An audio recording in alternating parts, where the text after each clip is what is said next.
Om Sadashivasamarambham Shankaracharya Madhyamam Asmadacharya Paryantam Vande Guru Paramparam. Om Sahana Bhavatu Sahanau Bhunaktu Saha Viryam Karavavahai Tejasvinavadhitamastu ma Vidvishavahai. Om Shanti Shanti Shanti.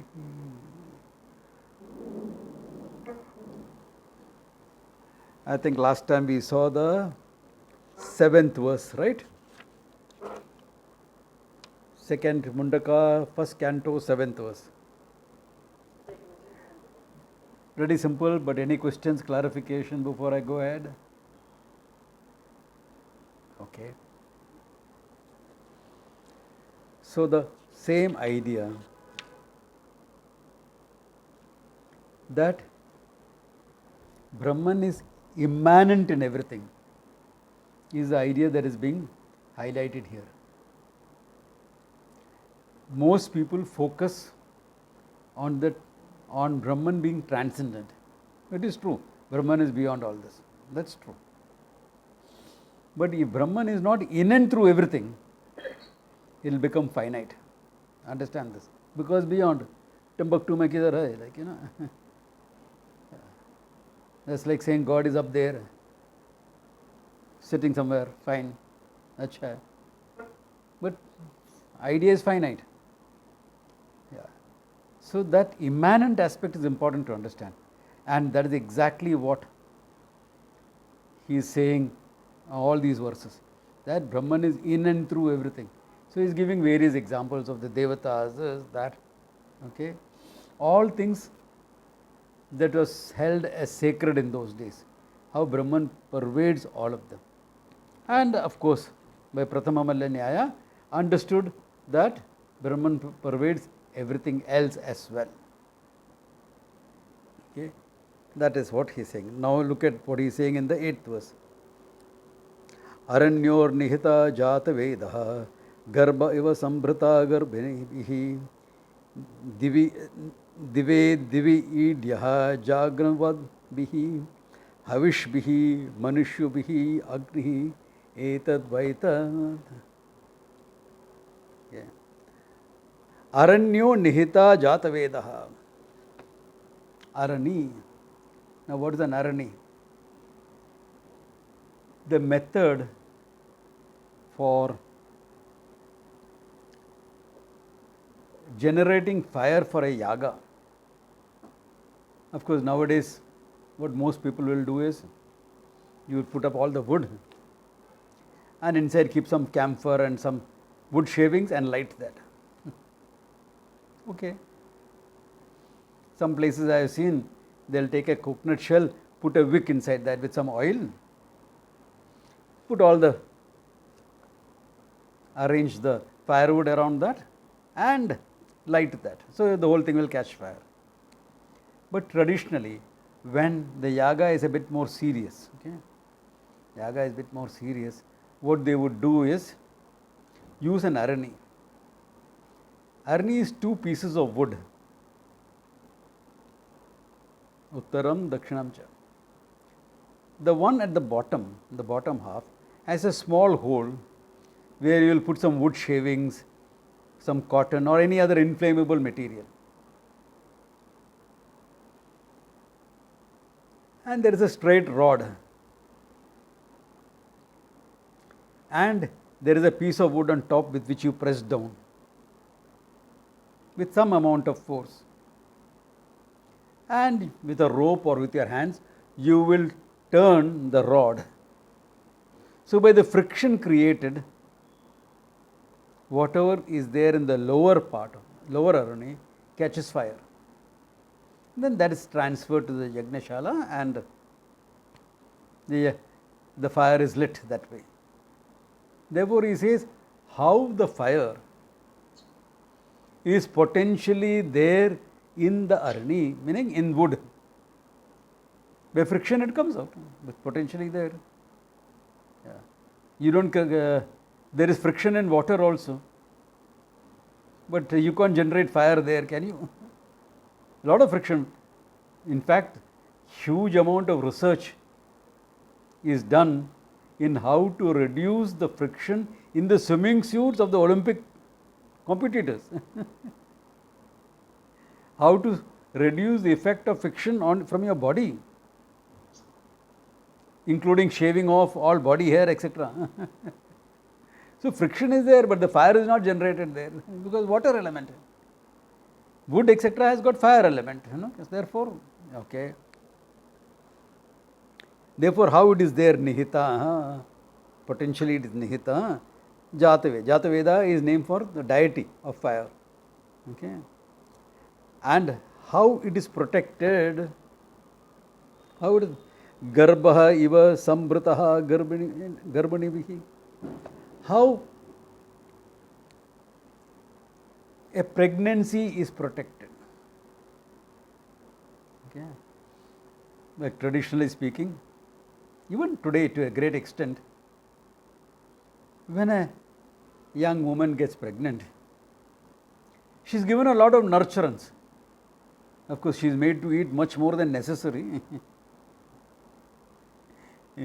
especially tons of ghee, which is not necessary. Little bit ghee is good, but not the amount that is stuffed into. But the idea is that the fetus is protected. Don't lift weights, don't overexert, okay. See that you don't have a fall or anything, because you want to protect that fetus. Similarly, the Arani fire is protected, he says. Is protected because sacred fire is protected. Because unless you protect and take it and transfer it to the Yajna Kunda, it will go off. Therefore, that fire, how it is protected. Dive divaha, Yidyaha, the ones who worship, Dive divaha, day and night, how they are protected. Jagravad bihi, people are very vigilant about it. Okay. Havishmat bihi, the people who are going to do the yaga. Okay. Manishyo bihi, meaning there is a sacredness about that fire. It's not a fire where you will throw garbage in. Yeah. You will not throw garbage into that fire. You will not say, jala na sabko jala do. No, it is sacred. You will put only the havis, the offerings, the wood and other items which are supposed to be put into that yaga. There is a sacredness about it. He says that fire is nothing but Brahman. Like how Brahman is present in the Arani, how fire is present in the Agni, similarly Brahman is present everywhere. Anusutam, that's the idea. It is immanent in everything. Fire is present in the Arani, but you don't see it until it is triggered off. Similarly, Brahman is there everywhere. You may not always recognize it unless you know what it is. Okay. Therefore, same way, etad vaitad, this is that reality that you had asked for. Anyatra dharman iti. That question that you had asked for, this is the answer to that. Okay. Simple, straightforward. Okay. The idea is immanence. See, that's the idea. What is the central idea being highlighted? Examples can be replaceable. Idea highlighted is the immanent nature of Brahman. Not just the transcendental, but immanent. Yeah, that's the thing. Okay. Now another verse, slightly different, but highlighting the same immanent aspect. Yataschudeti suryaha astam yatra sagacchati tam deva sarve arpitaha tadunatyeti kaschana etad vaita. Yatascha udeti suryaha astam yatra sagacchati, because of which the sun rises, and where it sets. Tam devaha sarve arpitaha. We are not sun worshippers. Sun becomes the symbol for us to worship what? That because of which the sun rises, that because of which it sets. Simple gravity. Are you worshipping gravity? Yep. Why? Gravity is a manifestation of Ishvara's order. Ishvara's order is manifested as gravity. It is dharma, that which sustains. Dharayati iti. Dharma is not just right and wrong. Dharma is not just right and, that's a very limited understanding. Yeah. That which keeps all the planets in its place, centripetal forces, centrifugal forces, gravity, all of them are involved in it. Okay. Remember your school physics, centripetal force, centrifugal force. Okay. And the force of gravity, all of it is involved. Yeah. Meaning, in other words, Ishvara's order. So, when you are worshipping the sun, what are you doing? Morning, many people have that habit, na? Offer water to the Surya Devata, Surya Bhagavan, when he comes up, offer water. क्या भगवान को प्यास लगती है क्या? किसके लिए करते? And early morning who is thirsty? You should offer him the evening, sunset time. It is not because Bhagavan is thirsty or otherwise. The idea is, as the sun rises up, you are up before the sun and you greet the sun, you worship the sun. Sun meaning what? What the sun stands for? Ishvara. Through the sun, sun is a visual symbol, and through the sun you are worshipping Ishvara. So what gives the sun in its course? Ishvara's order. That Ishvara, which is, the order is seen, Ishvara is not seen. Why? He is not an object of your perception. Whatever is manifested is seen, but Ishvara himself is not seen. Therefore he says, Tam devaha sarve arpitaha. Okay. Na atyeti kaschana. No one can transcend that, he says. You will say about transcending your body, transcending your mind, this, that, all that stuff. Nobody transcends Bhagavan, Ishvara. Etad vaitad, this is what you had asked for. Ishvara, and the content of what Ishvara is, nothing but Brahman. Yeah. Therefore, Brahman itself is Jagat Karanam Brahman, not separate. This is another thing that modern Vedanta has. Brahman se bhi uncha, Ishvara se bhi uncha hai. You have to transcend Ishvara, understand Bhagavan, understand Brahman. ठीक है.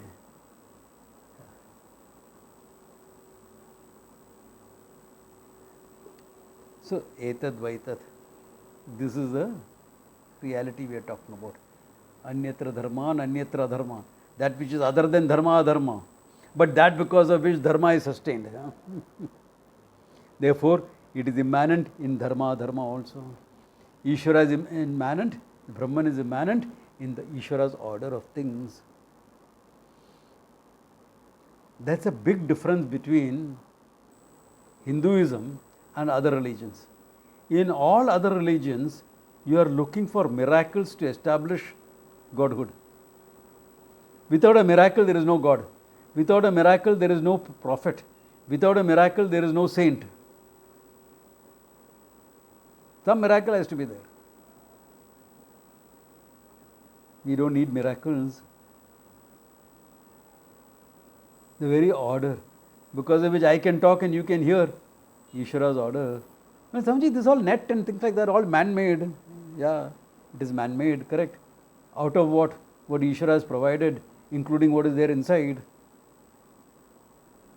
Swamiji, what about artificial intelligence? Potential in the creation that you are discovering. More than working on artificial intelligence, I hope people would work more on natural stupidity. There is too much of natural stupidity going around. If that was taken care of before artificial intelligence, it will be much better. Yeah. But jokes apart, all that is Ishvara's order. What is separate from Ishvara? A God-given potential you are discovering. Tomorrow you create a cell in the laboratory, you created life. You are only proving what I said. Consciousness is all pervading. You give it a condition to manifest, it will manifest. You created a condition for it to manifest. Bas, you are only helping me. The more science develops, the more you are helping me. Really, it's easier for me to explain. Yeah. So what about the challenge from science? There is no challenge. Yeah. It's easy to handle that. Yeah, it's easy to handle that. Yeah. Or it will be like this joke. A few scientists created life in the laboratory. Life in the laboratory means a talking, walking individual, okay? So they said, God, we don't need you anymore. So God said, that's very interesting. Tell me, how did you create this life? Well, we took a bunch of soil first, a handful of soil. Get your own soil. Because soil I have created. That soil is me. That soil is mine. Okay. Get your own soil and then say you created it. Are you getting the idea?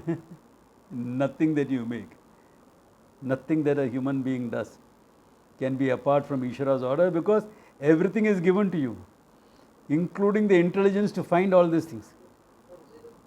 You know, to find all these things, that intelligence is also God given. Yeah, God given. The potential exists. If people didn't find it up to now, what can I do about it? God speaking, okay? I expected them to find long back. But they distorted my message and we are busy trying to convert each other. Yeah.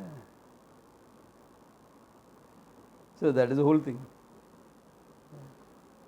So, etad vaitad, everything is immanent in Ishvara only. Brahman is immanent in and through the whole creation. There is nothing that is apart from Brahman. Etad vaitad, this is what you had asked for. Okay.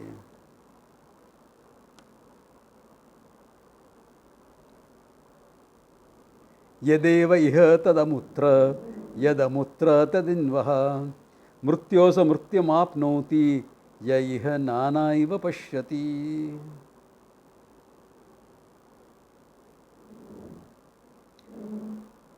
Yadeva iha tadamutra. Okay.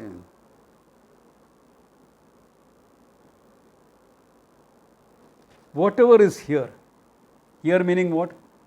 In this limited entity, this idiot who takes himself to be a finite being, in that, tadaiva iha, tadamutra, that is there in Ishvara also. Why? One consciousness. Yadeva amutra, what is there in Ishvara? One consciousness. Tadeva iha, that is here in this in this being also. Pindande yad vartati, brahmande tat vartate. Brahmande yad vartate, pindande eva. In this, what is there in that. That there is only one consciousness. Everything else is name and form. That means what? There is nothing separate from consciousness. Because consciousness by its very nature, cannot have anything independent of it. Because it's limitless, remember? If it is limitless, there can be nothing independent of it. And if there is nothing independent of it, then what? Whatever appears independent is only an appearance. It's not really independent. It only looks like that.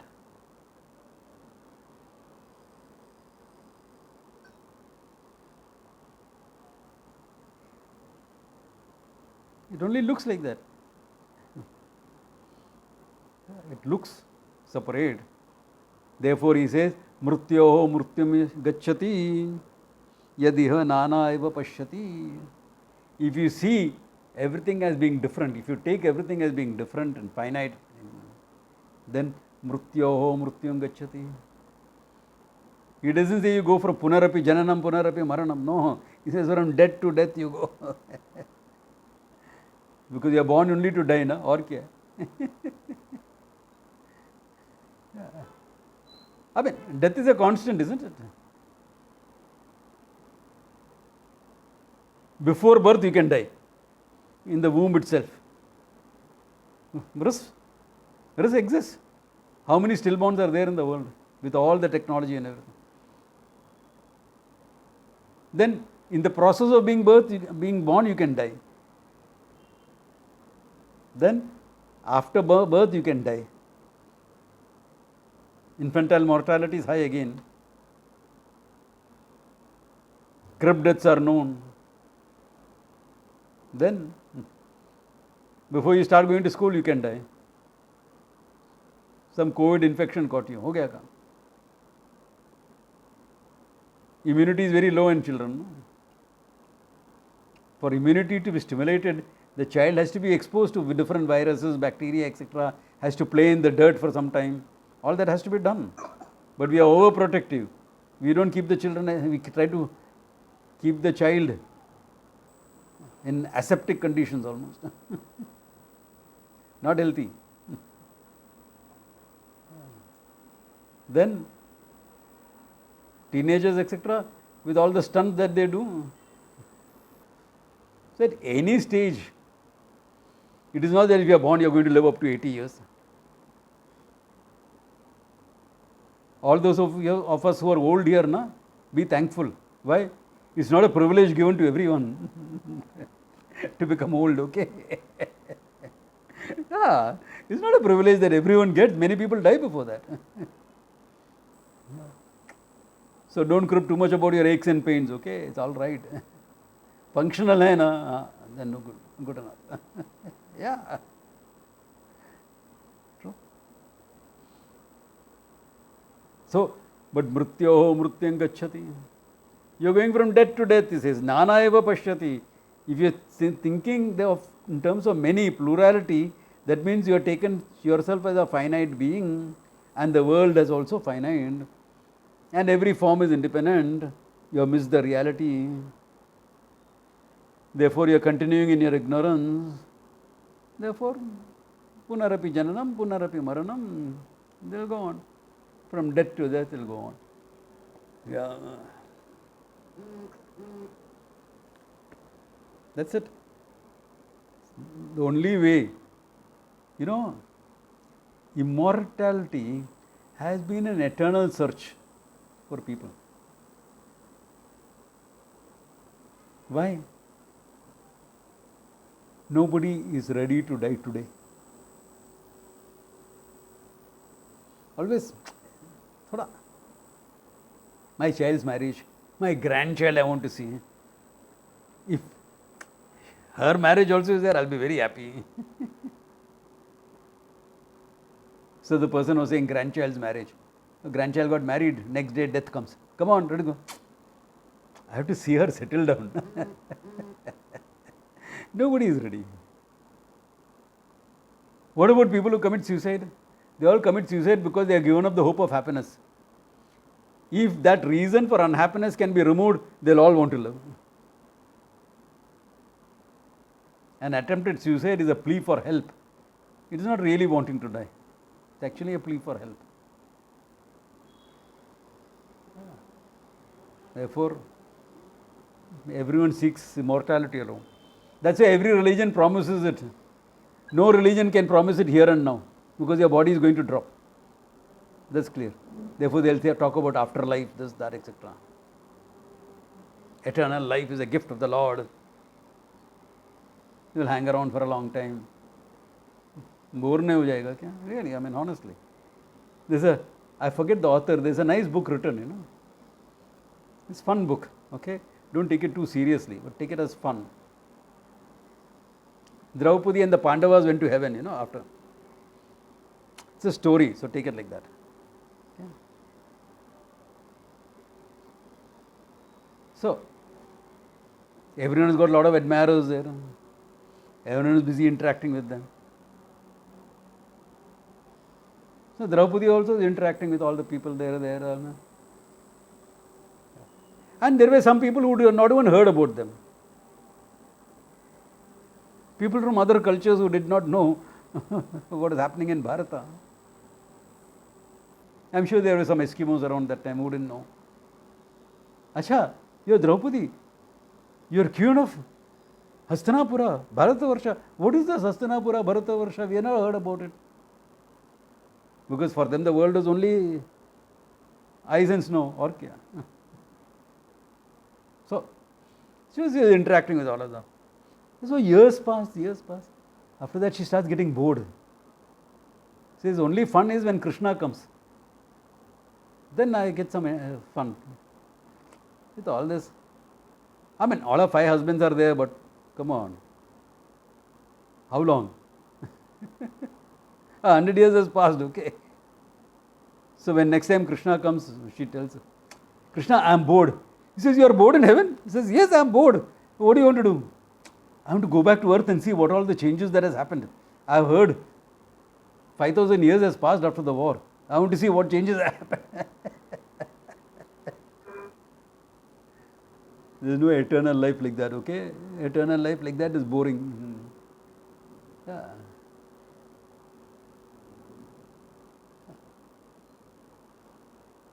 Because heaven there are no changes. Only some people come and go, that's all. Everything else remains the same. At least on earth you will see changes happening. Na? Some war happening, some this happening, some that happening, some changes. What war? No war. All peace. All dance and music and singing and food and partying. One long party. Bore ho jayega yaar. No challenge of achievement. No Atmajnanam. Kya karega? Therefore, there is no eternal life like that. Eternal life, in Vedanta, we don't talk about eternal life. We dismiss the very idea of birth and death. As limitless consciousness, there is no birth and death. Forget it. So much, but after that, there is no birth. No? Really, does it matter? If you are born with this knowledge, does it really matter?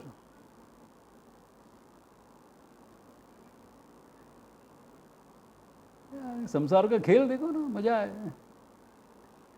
See the game, what people do, how they get into issues, how they get into problems unnecessarily, self-created problems, then how they deny the whole thing. सब नाटकबाजी होता है. Have some fun.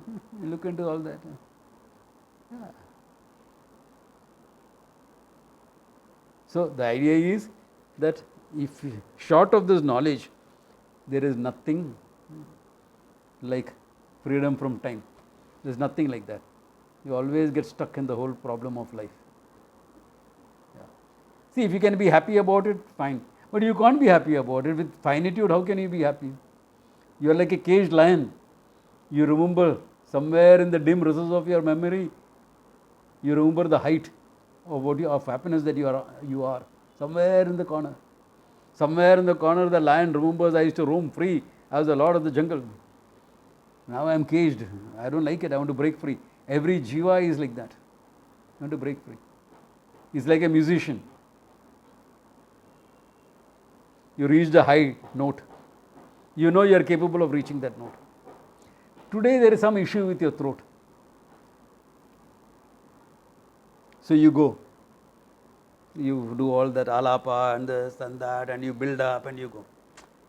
If you know if you take that step, your voice will break. So you come down. Then again you build up. That stage, next step, voice will break, you come down.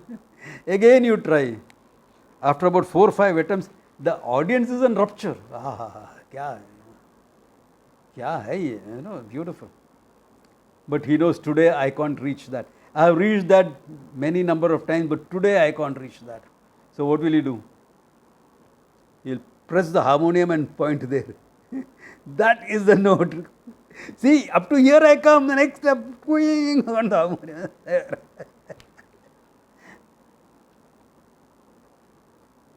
You are also, somewhere in the dim recesses of your mind, the ananda that you are capable of. You are seeking that all the time. You have got experiential knowledge. In deep sleep, kya anandi anand tha. Deep sleep is always experiential. And you always experience that ananda. Yeah. So Yeah. And nothing in the world is going to give you that.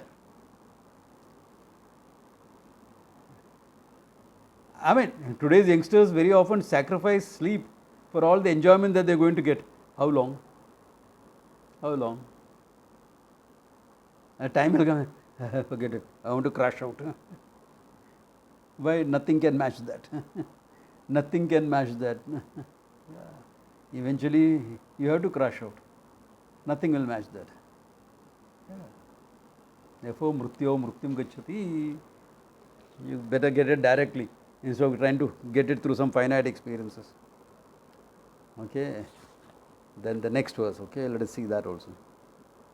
Manasa eva idam aptavyam neha nanasti kinchana mrutyorsa mrutyam gacchati yehya nana eva pashyati. This is the refrain now. Like how etad vaitad, this is the refrain. Mrutyoho mrutyam gacchati ya nana eva pashyati. If you see the duality here, then you go from death to death. All right, I want that knowledge. What should I?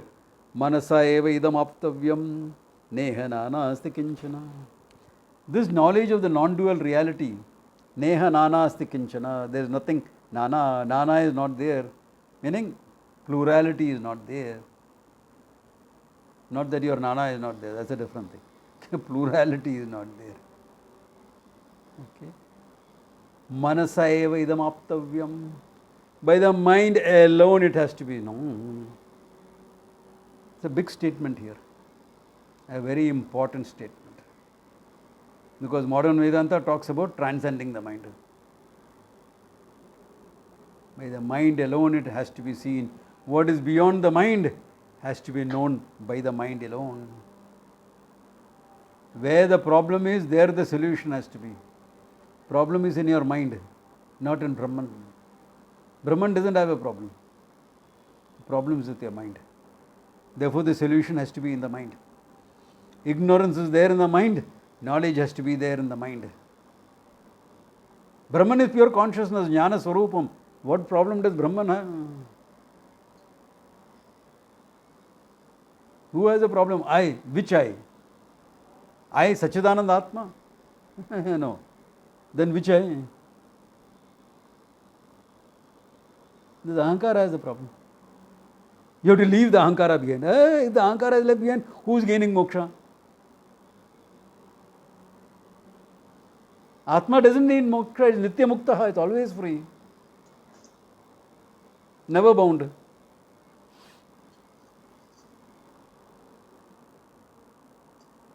And you'll get all funny examples also, you know. Like a pole vaulter, rushing to the pole, puts the pole on the ground and leaps over, leaving the pole behind. Similarly, you have to vault over, leaving the mind behind. What an example. Beautiful. Tell me who's leaving what behind? Who's the one going over? Atma need not go over because already there.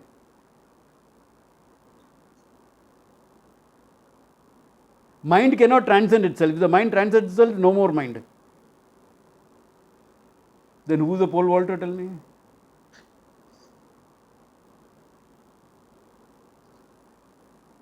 This is all called Vyashama Drishtanta, an example which is not applicable. You are giving an example and drawing logic from it.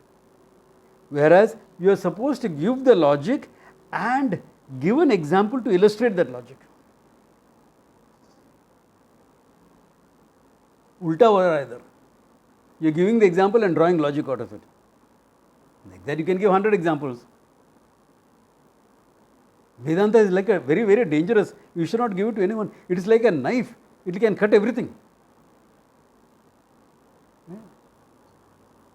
Knife will cut everything, fair enough. How is Vedanta like a knife? कुछ logic है उधर? Similarly, this pole vaulting teachers, okay. Pole vaulting is fine. They explained it well, nice. Connection? किधर से आया? Where did you get the connection?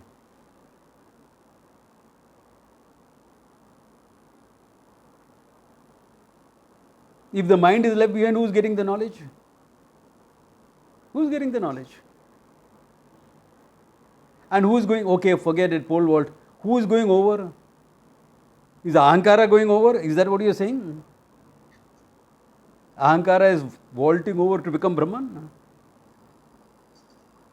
But there is no Ahankara without the mind. And you are saying the mind is left behind. कुछ भी बक रहा.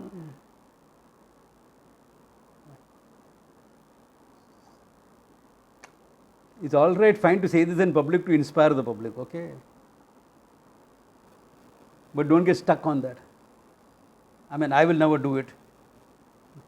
Because putting a wrong idea in the mind, then you have to spend hours trying to negate it. Like how I am doing here. Because people are stuck with that idea. I know who all are stuck with that idea. Somewhere in the dim rasas, they'll say, maybe you have to go beyond the mind. Maybe you have to go beyond the mind. Manasa eva idam aptavyam. By the mind alone it has to be known. Then what about those statements? Yato vacho nivartante aprapya manasa saha. From where the mind comes back, unable to objectify it. Correct. You can never have a subject-object relationship. It cannot be objectified. Exactly. It's a subject. Cannot be objectified doesn't mean it cannot be known. It need not be objectified because it's the Swarupa of the one who is trying to know. This Swarupa, no? Atma Swarupam. Atma is my Swarupa. Therefore, why should I have to objectify it? It's already known as I. Na Atma ekantena vishayaha asmat pratya vishayatvat. Shankara in Adhyasa Bhashya. Never a totally unknown entity. It's always known as I. Therefore, why do you have to? So, when you're talking about going beyond, etc., you know what you are saying actually. It is like, I put some money into the share market hoping to get some returns. Forget getting returns, I lost the capital also. Swamiji, what is the connection? I went to the Guru saying, Aham samsari. I am there, but a samsari, finite entity, suffering, etc. And the Guru says you have to transcend yourself. ये क्या बात है? At least right now my Atma is there, suffering, etc. But है ना, कभी खुशी कभी गम, है ना. अभी बोलते ये सब छोड़ के और किधर जाना है? कौन जा रहा है? खुदा जाने.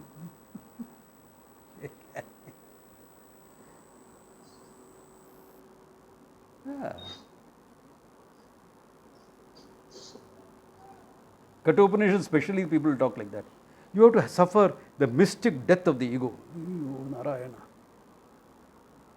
Mystic death. That is what Nachiketa going beyond into Yamaloka, etc. indicates this mystic death. If it is a mystic death, why did he say, I want to know the self? He is already died, no? Mystically. He is awake to the self. No? Why did he go and ask Yama that question? He need not have asked then. No? If a mystic death like that can get you into the reality, why should you ask Yama after that? Anyatra dharman, anyatra dharman, sab kyun?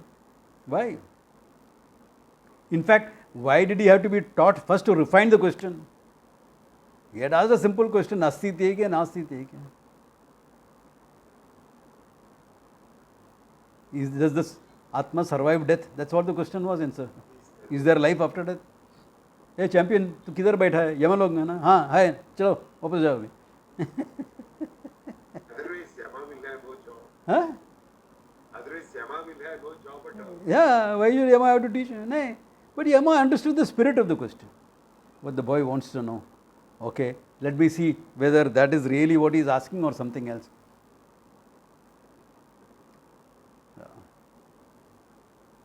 Therefore, the temptation was just to see how committed he is to knowing. Can he be dissuaded by offering him other things? No, he can't be dissuaded. But then still he has to be educated to refine that question. From a mumukshu, he has to become a jignasu. Therefore, the talk over shreyas, prayas, all that thing. And okay, fine. Anyatra dharman, anyatra dharman. That is the real question. And that means manasa eva vaptavyam. Okay, maybe this is a good point for me to highlight this part of it also. I talked about it in different classes. Any perception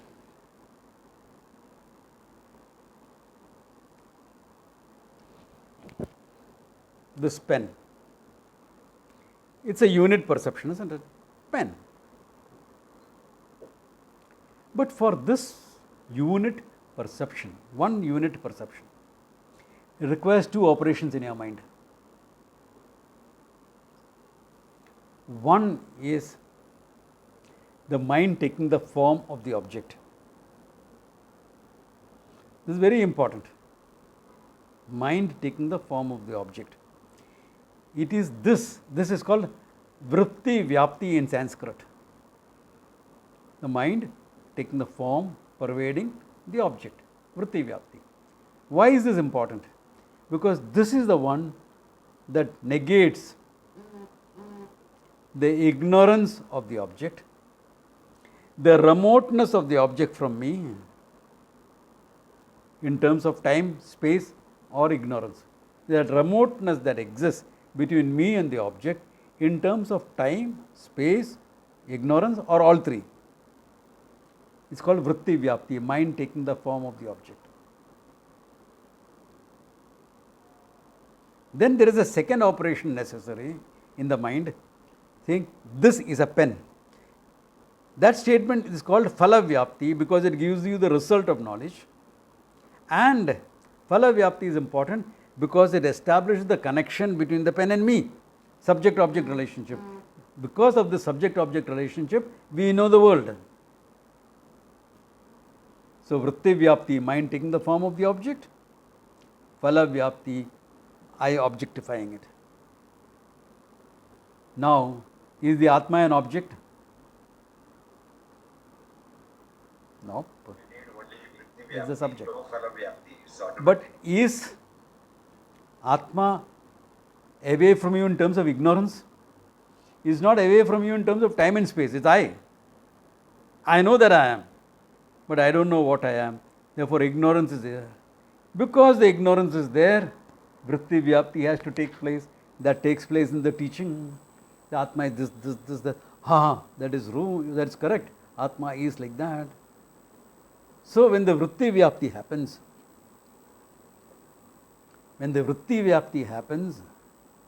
the ignorance is negated.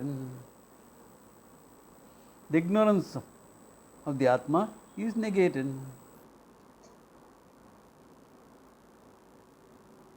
Then is a phala vyapti necessary? Subject-object relationship? Not possible nor necessary. Remember both. It is not possible nor is it necessary. It is not possible because it's the I. It is not necessary because the relationship with the I is already established as I. I am the subject, it is already there. That's why we say Atma is self-evident. If the Atma was not self-evident, there is no way you will gain this knowledge. It will be impossible. It's impossible to gain the knowledge. But because Atma happens to be I, the second operation, phala vyapti, not necessary. Because phala vyapti is not necessary, there will be Upanishadic statements saying it is beyond the mind, etc. Yato vacho nivartante aprapya manasa saha. From where the words came back along with the mind, unable to objectify it. Because vritti vyapti is necessary, the Upanishad will say, manasa eva anudrashtavyam, manasa eva vaptavyam. So both the statements have to be taken together. If you take only by the mind alone it has to be known, then you will make the study academic. It's not an academic study, it's a value-based study.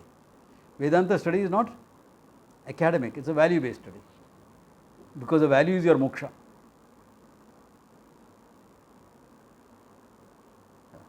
Otherwise you will study it like, okay, this Upanishad says like that Upanishad says like that. There are differences in both the Upanishad.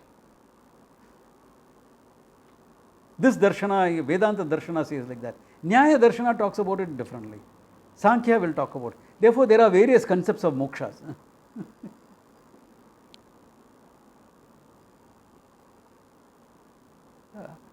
I met many champions like that. Normally, I don't get into a discussion with them. Kya karne ka yaar? He has got all these belief systems, let it remain with him. I told you the story. That talk one of my students had organized. She is not there today in this thing. In memory of her son who expired, a series of talks in Bharatiya Vidya Bhavan. And that was being managed by this man who was the head of the Department of Philosophy in one of the prestigious colleges in Bombay. So he had organized it, and they said, will you come and just grace the occasion? I said, okay, I'm fine. And the guy was speaking something, okay, theek hai, bolne do. Then after that she said, Swamiji, you also, a few of us are meeting for dinner in my house, please come. I said, yeah, of course. Anyway, I had to suffer the talk, I might as well enjoy the dinner. Practical men, we sadhus are very practical. So I went for dinner, and before dinner was getting ready and all discussing, and this professor was talking about, he was trying to involve me in this thing. I was just shaking my head and very neutral shaking, this is yes, this is no, but very neutral shaking, typical Indian thing. Okay? Then finally he found there is no way of involving me. He asked me directly, Swamiji, what do you think about it? I said, more than what I think about it, you are given half a dozen scholarly possibilities. Tell me, according to you, what is the truth? According to me, yeah. What is it that you are committed to? Tell me that. What I am committed. He was very a bit non-person. By that time, the host came to him, dinner is served. Saved by the bell. I said, okay, theek hai. I don't know. It's called being saved by the bell. Okay, saved by the bell. Okay. All right. So we went and had dinner and all. Next year, same occasion, same talk, I am in the same house. This man comes up to me and says, Swamiji, you asked me that question last time. I said, yeah, I remember. I found I can't teach after that, because I don't know what I can commit myself to. I said, excellent. Your real learning has started now. Your true learning has started right now. So, if it is only the first part, Manasaya Vanadrush, it will become academic like this. If it is only the second part, beyond the mind, etc., you will be on a trip for life. Next life also possibly. There is a great teacher who has talked about 3 lifetimes, and all 3 lifetimes he was Guru. Famous Gurus, okay, well-known Gurus. This lifetime is also Guru. This lifetime also is talking about transcending the mind. So he will come 100 years later and say, I was that Guru also that time. If he is on the same track. Okay. Very popular person and doing good work for Hinduism, I respect that. That part of it is good, I respect that. Okay. But transcending, all your life will spend in transcending only. Nothing will happen. It is like one of the trustees in Chinmaya Mission telling Gurudev, Swamiji, I have been meditating for 20 years, nothing has happened. Nothing has happened. And Swamiji turns and looks and says, nothing is going to happen. And of course, he gave his huge laughter. In that laughter, I got my answer. Okay, nothing is meant to happen. It's not an event. Don't look at that thing. Old life transcending this. This was long before I joined the ashram. I was a youngster in the study groups. Oh my God, this is it. I've been barking up the wrong tree. I got it. He didn't get it. He got upset. Gurudev dismissed my question. He laughed at me. When the Guru laughs, there is a meaning behind it. I learn. The Guru is right to dismiss you. I am not generally dismiss you. That's a different thing.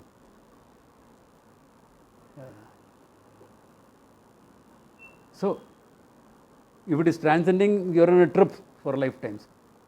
If it is only mind, get it both together. Vritti vyapti necessary, phala vyapti not necessary. Mind has to be involved. You have to be exposed with the mind. If mind was not necessary, why are we spending so much time refining that mind? Viveka, Vairagya, Ashat Sampatti, Mumuksha. It used to be junked anyway, na? Kya karega, junk, na? Your garbage, do you refine your garbage? At the most, you will separate into dry and wet, na? No, Swamiji, I do composting at home. Good. Then after that, do you throw it away or use it in your garden? I use it in my garden. Then you are not throwing away, no more garbage. So, if you have to use your mind, you will refine it, means you are meant to use, na? Your composting because you are meant to use it, na? Same way, why are you refining the mind, all these things? Karma Yoga Buddhi, Saguna Upasana, this, all that. Why all that? Junk it, na? Abhi junk kar lo, na? Why refine it before junking it? If you are refining it, it is meant for using it. Therefore, manasa eva anudrashtavyam, manasa eva aptavyam. Yan manasana manute, that which is not an object of the mind, that cannot be an object of your thought. Know that by the mind alone, because it happens to be me. It is not beyond anything. Remember my old example. I am repeating all this because I want I want you all to have that crystal clear clarity on this. The kid coming and asking me, Swami uncle, what is space? Out there, yonder, where the sun and the moon and the stars, that is space. When I grow big, I'll get into a rocket and go there to see space. Can I call him an idiot? I have to call myself an idiot. Because I was the one who put that idea in his head. Na? The transcendental part I spoke well. What about the immanent part? The sun and the moon and the stars, that is space. The distance between you and me is space. When you feel hungry, there is a lot of space in your stomach. Space is in it. Only then the understanding of space is complete. Same way the transcendental reality, yes, it is beyond everything, agreed. It is limitlessness itself. No? The sun and the moon and the galaxies, everything exists in Brahman alone. And that Brahman is there. I, right there, I.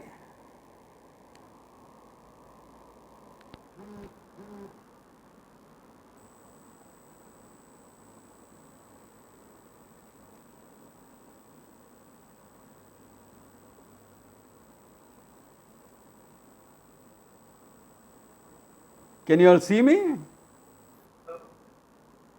Okay, we are towards the end. Okay. So, that is the thing. What is beyond the mind? Yeah? You have transcended this screen, TV screen. Can you hear me? She can hear you. You can't see me, but okay. Yeah. Yeah, just 2 minutes and we'll wrap it up. Yeah, So, sure. okay, so that is the idea. The idea is that it is beyond everything, it is in and through everything. It is transcendental and immanent both. Only when you get this is your knowledge of Vedanta complete. And that in and through everything, and that is my nature. Nothing else is my nature. That is my nature. I am that reality. Yeah. Therefore, manasa eva anudrashtavyam. If you have to focus on only one, focus on manasa eva anudrashtavyam. Yeah.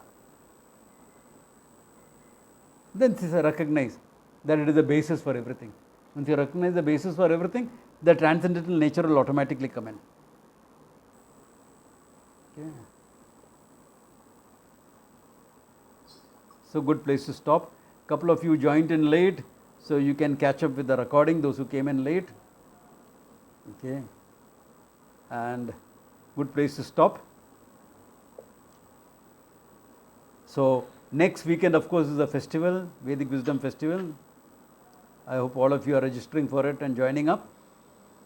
And let's see if we can have the class on Friday. Would you like the class on Friday? Yeah. Okay, because I am game. Friday evening I don't have anything. If there is anything that I have to do on Friday evening, I will put it up in the group. I don't think there will be anything, but if something comes up in the last minute, I'll put it on the group. Okay, so good place to stop. Om Tat Sat. Pranam ji.